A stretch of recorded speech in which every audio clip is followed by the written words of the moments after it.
Bonjour tout le monde. Alors, je vous ai manqué?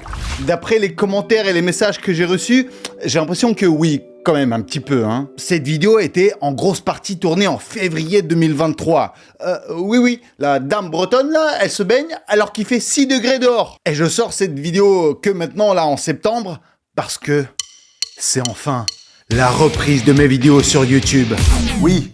Comme vous avez pu le remarquer, j'ai refait une petite pause sur YouTube. Oui, parce que je suis parti dans un centre de rééducation. En gros, c'est comme un centre de réinsertion après la prison, sauf que là, c'est après mon infarctus. Et pour m'encourager pour la reprise des vidéos, et surtout que c'était mon anniversaire il y a quelques jours là, alors je veux que vous likiez un maximum cette vidéo, s'il vous plaît. Et dans les commentaires, souhaitez-moi des trucs pour mon anniversaire. Comme par exemple, de ne plus jamais avoir de problème de cœur.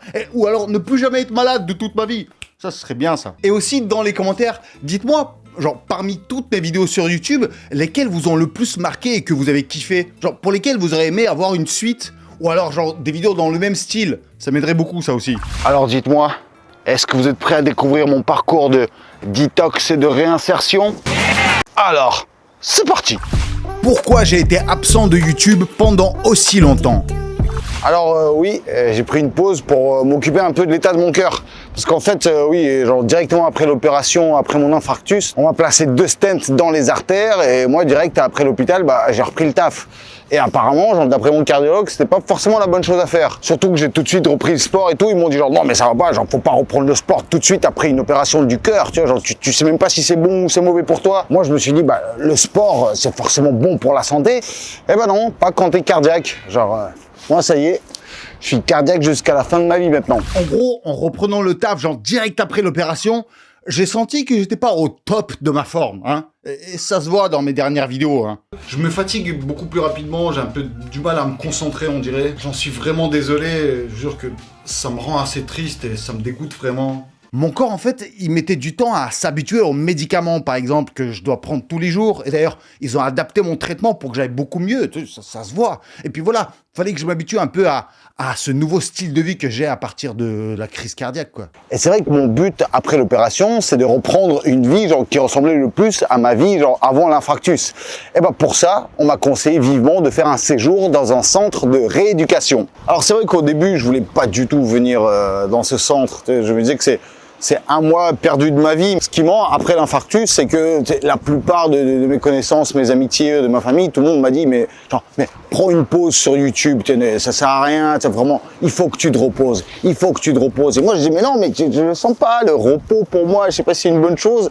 Et petit à petit j'ai commencé à me reposer. Et j'avais raison, le repos c'est pas bon pour moi, mais je vous jure, parce que dès que je commence à me reposer un petit peu, je me repose tout le temps. Vous savez qu'il y a une règle qui dit, genre faites quelque chose pendant 21 jours, et du coup après ça deviendrait une habitude à vie. Moi j'ai rien foutu pendant plus de 21 jours. Tu m'étonnes qu'après j'avais plus envie de rien foutre jusqu'à la fin de ma vie.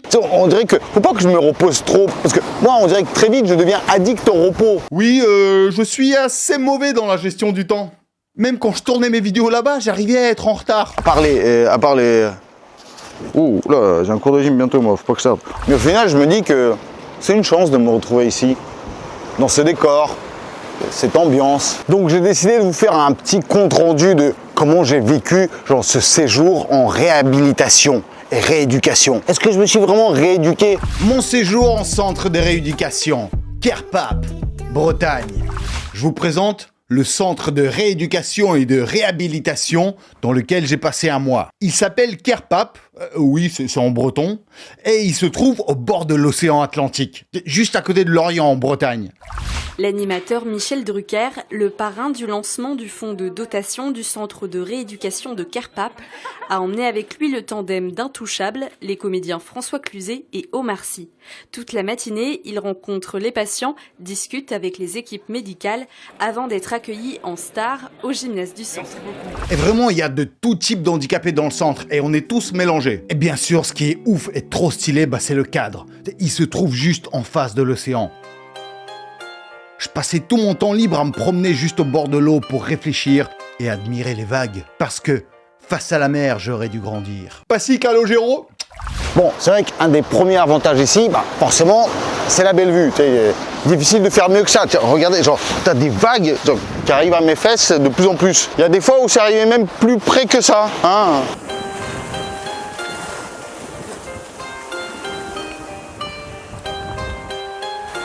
c'est un peu trop. Ouais, j'ai dû tout mettre à sécher ce jour-là.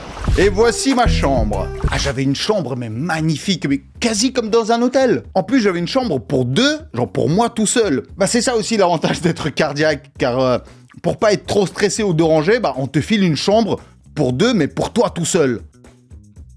Et surtout avec une de ces vues magnifiques sur l'océan, et un peu aussi sur les travaux. Ouais, je suis tombé dans une période où j'ai pas eu trop de chance à ce niveau-là. La vue est vraiment géniale.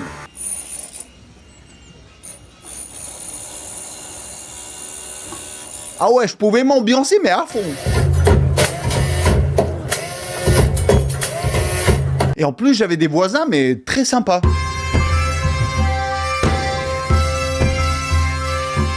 C'est mon nouveau voisin. Ça va ? Ça passe ? Le truc, genre un peu relou pour moi, c'est que, tu sais, dans ce centre, bah, ils ont des murs qui coupent le réseau téléphonique. Pour pas qu'on soit trop dérangé, vous voyez, qu'on soit un peu coupé des infos. Mais moi, qui voulais quand même continuer à travailler un petit peu, à faire le montage des vidéos courtes, bah, j'étais obligé de me mettre sur le balcon, hein, le soir, en février, en Bretagne. Voici comment je suis obligé de travailler, parce qu'il n'y a pas de connexion à l'intérieur de ma chambre. Je suis obligé d'être sur le balcon, alors qu'il fait genre -5. Et bien sûr, on va pas se mentir, un des plus gros avantages de cette chambre, c'était la salle de bain. Alors, ce qui est bien ici, c'est que je peux prendre ma douche tout en faisant caca. Yes! Alors, honnêtement, entre toi et moi, que personne ne le saura, est-ce que tu l'as déjà fait dans ta vie? Les deux en même temps. Alors, je vous préviens juste pour le reste de la vidéo, c'est qu'à la base, il n'y a pas le droit de filmer dans le centre. Ou alors, faut demander une autorisation, montrer son scénario, c'est le truc que je fais jamais. Donc la majorité des plans, ils sont tournés en scred. Je vous jure, je cachais ça dans ma poche, je mettais mon téléphone en scred quelque part. Et je voulais pas passer non plus pour un agent secret ou un journaliste, tiens, genre, qui doit révéler de secrets en scred. Non, en plus, c'était super bien. Je voulais pas déranger les gens et filmer devant eux. Je voulais pas que ça fasse bizarre. Je voulais que tout soit naturel. Non, moi je voulais juste avoir des images, bah, déjà pour mes souvenirs, et pour vous aussi, pour illustrer les propos que je vais raconter. La vie sportive dans le centre de réhabilitation. Et du coup, quand j'ai pris ma pause sur le travail, vous voyez, en décembre, là, à la base, je voulais faire un mois Yagada, sauf que les mois Yagada, genre, je fais au moins une nuit blanche par semaine, voire deux. Et apparemment, c'était pas le bon moment de faire des nuits blanches, là, pour mon cœur. Donc du coup, j'ai pris une pause de taf, et le cardiologue m'a conseillé aussi, genre, de faire une pause sur le sport, parce que je commençais à reprendre, à recourir un peu, tu vois, mais je courais tout doucement. Des fois, je courais avec des potes, tu vois, ils me traçaient tous. Vous voyez le genre de pote, tu sais, qui court avec vous, mais qui fait tout le temps genre « Attendez-moi !» Et donc, du coup, depuis le mois de décembre, bah, j'ai fait genre 1 mois et demi, voire 2 mois de pause dans le sport. Tu sais, et faire une pause de sport en décembre, hein, vous voyez, genre pendant la période des fêtes, c'est surtout quand tu vis en famille. Je peux vous dire, les kilos en plus, ils font pas de pause. Hein. Ils sont arrivés direct. J'ai repris 10 kilos, mais en 2 semaines, comme ça, tu vois. Et après aussi, une des raisons pourquoi j'ai rapidement repris du poids, c'est que, genre, dès que je reprenais à peine un petit peu, tu sais, genre quelques kilos, tout le monde me disait, genre, ouais, mais ça te va bien, tu sais, les gens en réponse en story qui disaient, ah, bah, t'as une meilleure mine, tu vois. Genre, du coup, bah, forcément, ça t'encourage. Parce qu'au final, je me dis, genre, oh, quoi, si ça me va mieux, bah, je peux revenir à 125 kilos, il n'y a pas de souci. Vu que je faisais pas de sport pendant les fêtes et tout, bah, j'ai repris un peu. Là, je dois faire à peu près 95, peut-être 94 kilos, mais alors ça me va mieux ou pas? Ou vaut mieux que je revienne à 77 kilos, hein? Et donc, un des avantages de mon séjour dans ce centre, forcément, c'était de reprendre le sport. Donc, les activités que j'ai le plus pratiquées ici, c'est les activités sportives. Où tous les jours, dès le matin, tu sais, t'as de la course, de la marche, du basket. Ce que vous voyez là, c'est une grande salle de sport où quasi tous les sports se pratiquaient. Moi, par exemple, j'ai fait beaucoup de basket. Et ouais, le MVP est dans la place. Et attention, le 3 points. Fou, filtré. Il y avait aussi une autre salle de sport où on faisait du vélo, genre en équipe, et tous les jours. Et bien sûr, j'ai fait du tapis de course et même du rameur. Il y avait quasi les mêmes machines de sport que dans une salle de muscu. Il y avait surtout une piscine d'eau salée de l'océan Atlantique. C'est pour faire des exercices dans l'eau. Et on nous laissait nager pendant notre temps libre. Tu sais, j'ai fait des sports que j'ai pas fait depuis le collège. Genre comme par exemple l'escalade ou le badminton.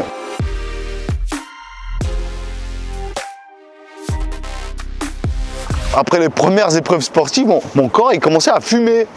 Je fume du corps. C'est ça le sport pour moi. Je transpire beaucoup plus que tout le monde. On dirait que je viens de sortir du four. Et pendant mes épreuves sportives, j'étais à peu près tout le temps branché comme ça. Vous voyez, genre, un peu comme 50 Cent, tu voyais, dans le clip à l'ancienne.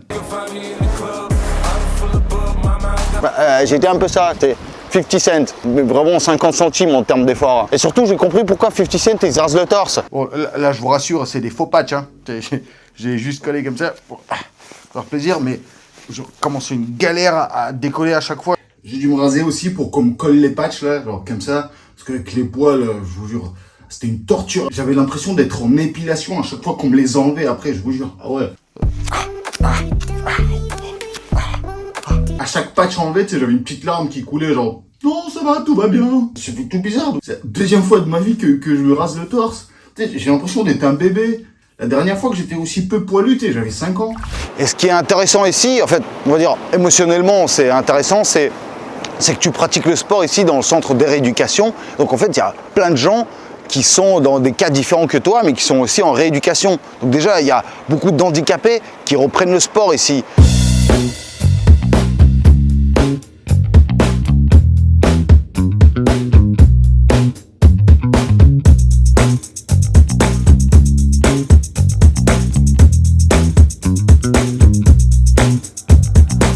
Et je vous jure, quand tu vois certains types d'handicapés en train de faire du sport, tu te dis, bah moi au final, je crois que j'ai été assez chanceux quand même. Hein, genre, parce qu'on est tous ici genre, dans des situations compliquées, mais en fait ça te permet de doser ta situation compliquée et de dire que, bah, ici j'ai l'impression d'être dans les plus chanceux en fait. Tu vois, déjà, je marche avec mes 2 jambes, je peux courir, et des fois on se croisait dans les regards avec certains handicapés, et j'avais l'impression que eux ils m'enviaient en me voyant juste genre courir. Alors que moi, je me plains parce que je cours pas assez vite, que je m'épuise trop vite, que mon cœur bat trop vite. Je pense que cette expérience, vraiment, elle va rester gravée dans mon cerveau. Parlons de nourriture, la bouffe. Alors oui, on parle de sport, mais parlons un peu de bouffe aussi. Alors, les repas ici, ils sont très cool. Alors oui, c'est vrai, c'est pas un fast-food, tu sais, ou un resto de luxe, mais franchement, moi j'ai kiffé à peu près tous mes repas. Et c'est un repas au lit. Donc voilà. Tous les midis, c'est comme ça. Je mange dans mon lit. Et franchement, c'est assez bon. Je vais pas me plaindre. C'est mieux que la bouffe d'hôpital, franchement. Ou alors j'ai peut-être tout le temps faim, c'est pour ça. Je sais pas. En plus, tu manges toujours avec une belle vue. Et ça, c'est magnifique. J'ai un certain régime à respecter ici, genre un truc assez léger, tu sais, pas de gras, pas de pamplemousse par exemple, pas trop de sucre. Ça me dérange pas trop, hein, mais le truc qui me dérange le plus, c'est sans sel. Je ne peux plus manger de sel. Mais comment ça se fait? Moi, je suis un peu un accro au sel, tu sais. J'ai envie de me taper des petits rails comme ça, c'est dans ma bouffe. Et ici, on fait des activités dans une piscine, tu sais, mais cette piscine est remplie d'eau salée, tu sais, qui vient directement de l'océan. Alors, forcément, tu sais, genre au début, je nage, et après, petit à petit, sans faire exprès, tu goûtes. Après, voilà, c'est pas de ma faute si je fais semblant de me noyer, juste pour goûter un peu d'eau salée, voilà.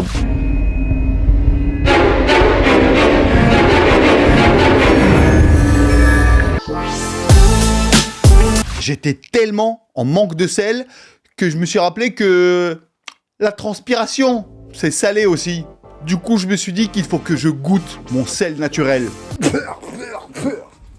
D'ailleurs, si t'as des conseils pour remplacer le sel, mets-le dans les commentaires. Parce que ça servira pas qu'à moi, je pense. Merci beaucoup. Et tous les matins, c'était petit déjeuner au lit aussi. Bonjour. Je pose ici. Oui. Une infirmière venait me réveiller vers 7h du matin pour m'apporter une petite dose de caféine.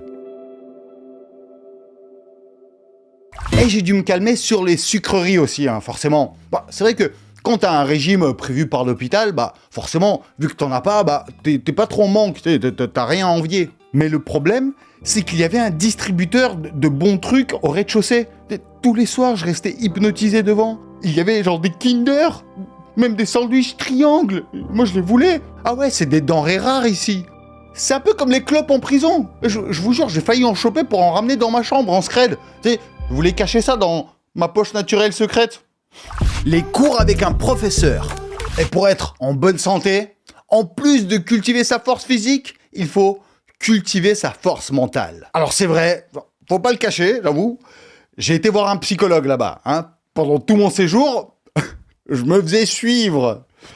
C'est la première fois de ma vie en plus. Et je vous jure comment j'ai pas kiffé. Alors je sais pas, peut-être je suis tombé sur un mauvais psychologue parce que moi j'ai trouvé vachement désagréable avec moi. Tu vois, on dirait qu'il voulait me descendre. Tu sais, quand je sortais de là-bas, tu sais, je me sentais tellement nul, j'étais déçu de moi-même. Limite c'est lui qui me mettait en dépression. Non, ce qui m'a vraiment aidé à cultiver ma force mentale, c'était les cours qu'on a eu là-bas. Ah je vous jure, comme à l'école. Bah là c'est comme si on avait des cours de SVT, mais principalement sur le cœur et toutes ces maladies. Et à cause du rétrécissement, ça ne pourra pas passer plus parce qu'il y a le rétrécissement. Donc ça, c'est ce qu'on appelle l'angor. Ça a été décrit angine de poitrine au 19e siècle parce que ça ressemble à la douleur d'angine qu'on a dans la gorge. On nous a montré en fait comment un cœur fonctionne, par exemple, avec toutes les artères et surtout, genre, comment un infarctus arrive.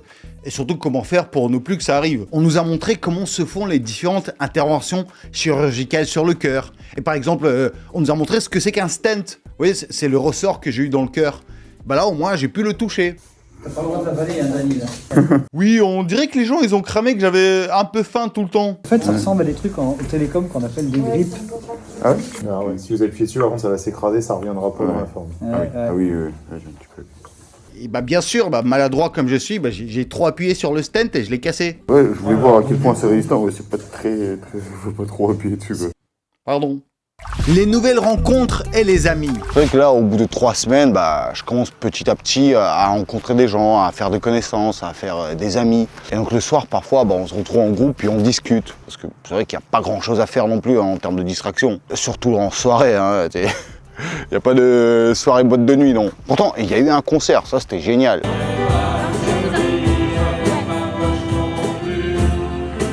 C'est justement lors de ces discussions qu'on apprend à relativiser. Parce qu'en fait, on se retrouvait parfois dans un cercle avec des handicapés tétraplégiques ou des gens qui ont connu des accidents de la route. Comme par exemple là, il n'y a pas très longtemps, on était en soirée où quasi tout le monde sauf moi était en fauteuil roulant ou alors genre en béquille avec des prothèses. Et du coup, en fait, comme je vous disais, le côté un peu prison, qu'ils se retrouvent pour se raconter pourquoi ils sont là, nous aussi en fait. Ici, les premières discussions partent de genre « Alors, pourquoi t'es là ?» Et donc chacun raconte ce qui lui est arrivé, pourquoi il est dans ce centre, depuis combien de temps, et pour combien de temps, genre quelle peine on lui a mis. Et c'est vrai que malgré le fait que ce soit super triste et tragique, on arrivait à rigoler de certains accidents. Quand t'es ici, je sais pas, ça n'a plus du tout le même poids. En fait, on arrivait à en rire, à faire des blagues dessus. Et je vous jure, des fois, les gars, ils arrivaient même à se vanner entre eux, tu vois. Limite, ça partait en roast. Daniel is only jealous because even with the wheelchair, I still weigh less than C nuts. Et franchement, ça fait vraiment relativiser. Quand il y a des gens qui sont là depuis 1 an, 2 ans, ou qui en ont pour plusieurs mois. Et surtout, en fait, moi j'ai remarqué que lorsque je suis avec mes amis, par exemple à Paris, quand je parle de mon infarctus et de toutes les restrictions que j'ai suite à ça, je me sens un peu, on va dire, plus handicapé parce que j'ai plus le droit de faire tels efforts, j'ai plus le droit de manger ça, j'ai plus le droit de boire, j'ai plus le droit de goûter à certains trucs. Je me sens beaucoup plus faible ou je me sens moins intéressé par la vie ou je sais pas, des fois, comme je vous dis, je sens une sorte de petite dépression, je sais pas d'où ça vient. Là, en fait, dans ce cercle-là, je me sentais le plus chanceux. Limite, quand les gars me demandaient, et toi, pourquoi t'es là, qu'est-ce qui t'est arrivé? J'avais limite honte de me plaindre, de dire moi j'ai eu un infarctus, et c'est vrai que parfois on se rend même pas compte à quel point on a de la chance d'être en bonne santé, ou en quasi bonne santé. Oui, là, en revoyant, ça se voit que j'ai été très touché par la différence entre nos destins, parce que je me répète tout le temps, mais limite tant mieux, vous savez, pour vous transmettre ce message et pour qu'il vous marque un peu plus. Et c'est vrai qu'après ce genre de discussion, on a l'impression de plus apprécier la vie et la chance qu'on a. Enfin, moi, la chance que j'ai eue en fait, de survivre et de continuer à vivre. J'espère vraiment que je vais garder cette sensation longtemps avec moi. Je vais pouvoir plus apprécier la vie. C'est vrai qu'elle va être différente, mais différente dans le bon sens. Et bien sûr, ce qui m'a beaucoup aidé à passer un bon séjour et à surmonter les difficultés, c'est aussi les connaissances que je me suis fait là-bas. Et parce que très vite, vu les conditions et les peines qu'on partageait, on est devenus très proches, très confidents et donc des amis. Il y a eu Cécile, avec qui on s'est super bien entendu, et d'ailleurs on garde le contact jusqu'à aujourd'hui. Elle était dans mon groupe de cardiaque, donc on faisait les exercices de sport et les cours ensemble. Et surtout, ce qu'on kiffait faire, c'est partir se balader un peu pour se raconter des potins et des critiques sur notre séjour. Après, ça va, on a le droit. En plus, c'était toujours bienveillant. Et il y a eu aussi Ruslan, avec qui on était voisins de chambre et voisins de balcon. Lui, il est tchétchène et il a vécu la guerre en Tchétchénie dans les années 90. Malheureusement, il a vécu un accident durant lequel il a perdu sa jambe. Mais je vous jure, il était tellement inspirant parce que sa vie, c'était une aventure de ouf. Il a vécu des trucs incroyables. On s'est très vite entendus parce qu'on faisait que parler russe entre nous et on se racontait nos histoires en Russie ou alors nos histoires d'immigration. Je me suis même fait un autre ami, un ami cheval. Ah, il m'aimait beaucoup, hein. Ou alors il avait juste faim parce qu'il arrêtait pas de manger ma veste. C'est délicieux une doudoune. Les différentes distractions et loisirs. Et bien sûr, en dehors du sport, des cours et des consultations, on avait des temps libres aussi. J'ai passé beaucoup de temps à me balader juste et à réfléchir, mais dans le centre, il y avait pas mal d'activités de distraction. Les midis, parfois, je me mettais à faire de la guitare. Non, c'est pas du fake, c'est vraiment moi qui joue. Bon, ok, voici pour de vrai. Après, je le faisais doucement, hein, vraiment, pour pas casser les oreilles aux gens qui avaient déjà les jambes cassées. Et aussi, genre quasi tous les soirs, avec mon pote Ruslan, on se faisait des parties de billard. Ah, ça jouait serré, mais bon, au final, il m'a défoncé quand même. Et en termes de distraction aussi, un truc qui m'a beaucoup marqué, c'est une soirée qu'il y a eu où il y a eu une sorte de open mic. Beaucoup d'handicapés dans le centre, en fait, ont pris le micro et ont raconté un peu leur parcours ou juste une poésie ou ce qu'ils avaient sur le cœur. Et il y en a un qui m'a beaucoup marqué, en fait. Il est sorti sur scène. Il était en fauteuil roulant, tétraplégique. Il avait vraiment donc cet handicap genre, qui pèse, quelque chose de très difficile à vivre. Il s'est approché du microphone et sa première phrase c'était « Je suis venu au monde alors que personne ne voulait de moi. Je suis une erreur pour tout le monde. » Et je vous jure, même là, en y repensant, j'ai des sortes de frissons. Parce qu'on se rend compte de la vie difficile que certaines personnes mènent depuis des dizaines d'années et ils arrivent à en vivre. Genre, il y a des gens ici, des handicapés, qui ont parfois plus de jambes, mais ils ont des femmes, des enfants, ils ont des familles. C'est complètement une autre vie. Je m'en rendais même pas compte avant. Tu sais, on est tellement genre, habitués à vivre dans notre bulle avec des gens qui nous ressemblent qu'on ne s'ouvre pas assez, qu'on n'imagine même pas comment on peut vivre dans ces situations. C'est vrai que c'est horrible comme opinion, mais moi je me rappelle avant, quand j'étais beaucoup plus jeune, je me disais qu'il valait mieux mourir que vivre handicapé, que ça valait pas le coup. Et aujourd'hui, je me dis putain, mais j'étais vraiment super bête, mais j'ai honte d'avoir pensé ça, quoi. Et c'est vrai que faire un séjour ici, ça fait réfléchir. Je me dis qu'en fait, cet infarctus, heureusement que ça n'a pas été fatal pour moi. Tu vois, ça aurait pu finir beaucoup pire que ça. Mais au final, c'était comme un carton jaune pour ma vie. J'avais une très mauvaise routine. Après, oui, on m'a beaucoup dit qu'il y a en fait des facteurs héréditaires contre lesquels tu peux rien faire. Tu sais, apparemment, voilà, j'ai eu quelques petits problèmes héréditaires qui sont pas forcément bien. Bon, c'est fini. J'arrête de me plaindre. Merci de tout mon cœur et de toutes mes artères d'avoir regardé cette vidéo. Je vous jure que ça me fait vraiment du bien de reprendre les vidéos.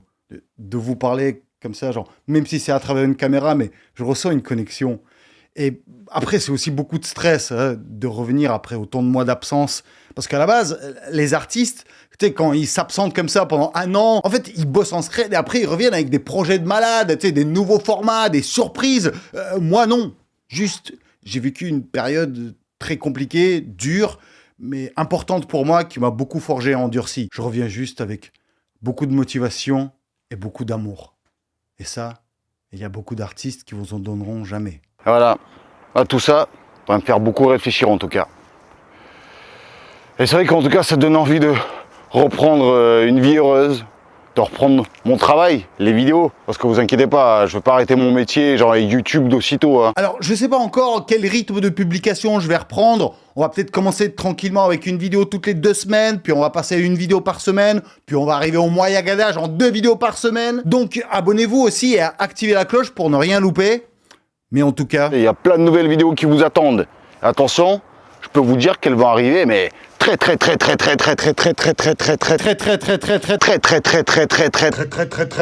bientôt.